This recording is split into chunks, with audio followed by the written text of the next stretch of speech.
الحمد لله نحمده ونستعينه ونستغفره ونؤمن به ونتوكل عليه ونعوذ بالله من شرور أنفسنا ومن سيئات أعمالنا من يهده الله فلا مضل له ومن يضلله فلا هادي له أما بعد فقد قال الله تبارك وتعالى في كلامه العزيز والفرقان الحميد فاعوذ بالله من الشيطان الرجيم بسم الله الرحمن الرحيم يا أيها الذين آمنوا ادخلوا في السلم كافة ولا تتبعوا خطوات الشيطان انہ لکم عدو مبین۔ مسلمانوں اٹھو اب ہم جگانے تم کو آئے ہیں۔ مسلمانوں اٹھو اب ہم جگانے تم کو آئے ہیں، یہ ہم پیغام خالق کا سنانے تم کو آئے ہیں۔ صدائے مسجدوں میں گونج اٹھی اللہ اکبر کی، صدائے مسجدوں میں گونج اٹھی اللہ اکبر کی، مگر تم سو رہے ہو ہم جگانے تم کو آئے ہیں۔ ناظرین، ایمان اور اسلام کے شیدائیوں، میرے پیاروں، میرے عزیزوں اور نوجوانوں، قرآن کریم میں اللہ تبارک و تعالی نے ارشاد فرمایا، یا ایھا الذین آمنوا ادخلوا فی السلم کافہ، کہ اے ایمان والو اسلام میں پورے داخل ہو جاؤ۔ وَلَا تَتَّبِعُوا خُطُوَاتِ الشَّيْطَانِ، اور شیطان کی اتباع مت کرو۔ کیوں؟ وجہ کیا ہے؟ کیوں شیطان کی اتباع نہ کرو؟ فرمایا اِنَّهُ لَكُمْ عَدُوٌّ مُّبِينٌ، اس لیے کہ کیونکہ وہ تمہارا کھلا دشمن ہے۔ شیطان کا مشن ہے کہ تمہیں گمراہ کرے، شیطان کا مشن ہے کہ وہ تمہیں جنت میں جانے سے روکے۔ کیوں؟ اس لیے کہ وہ تمہارا کھلا دشمن ہے۔ اس آیت کے اندر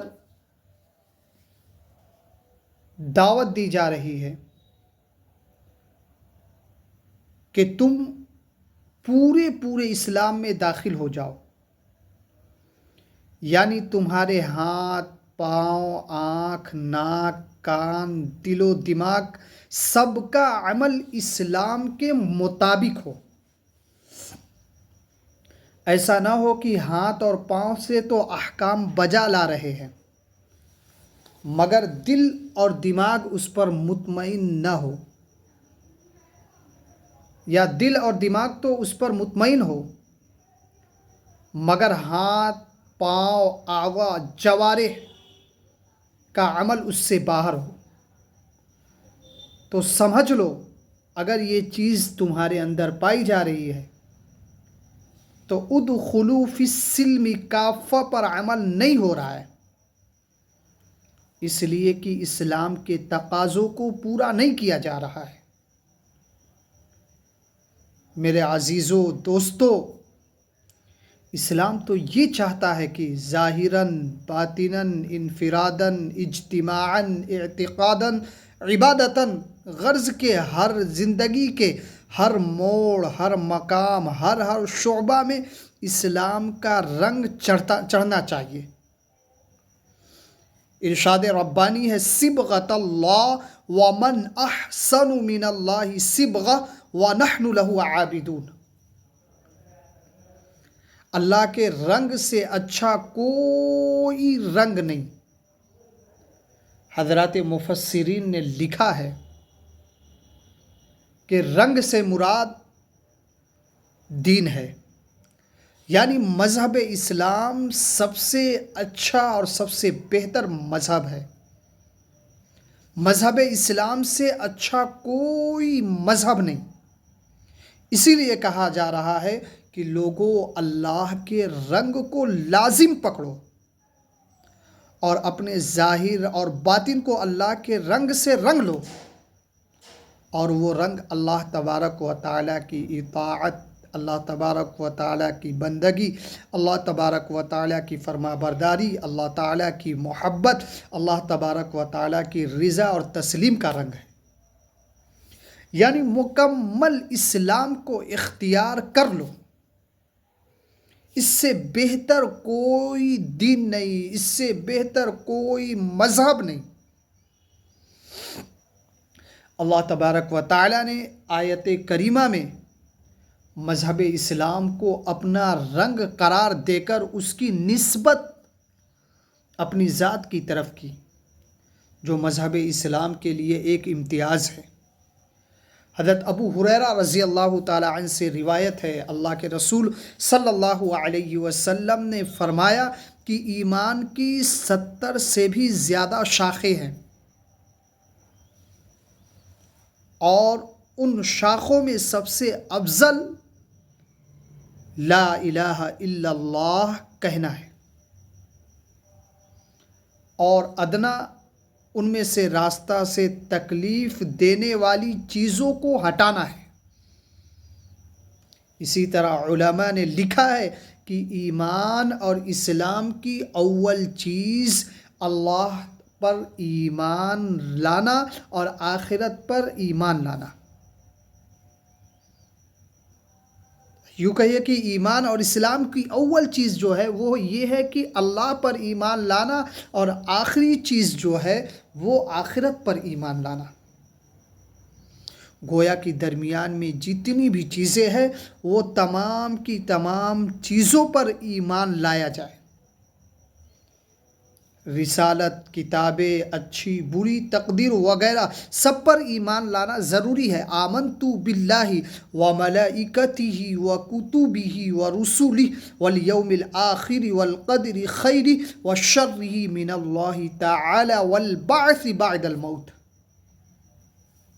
معلوم ہوا کہ اسلام صرف عقائد یا صرف چند عبادات یا صرف چند معاملات کا نام نہیں،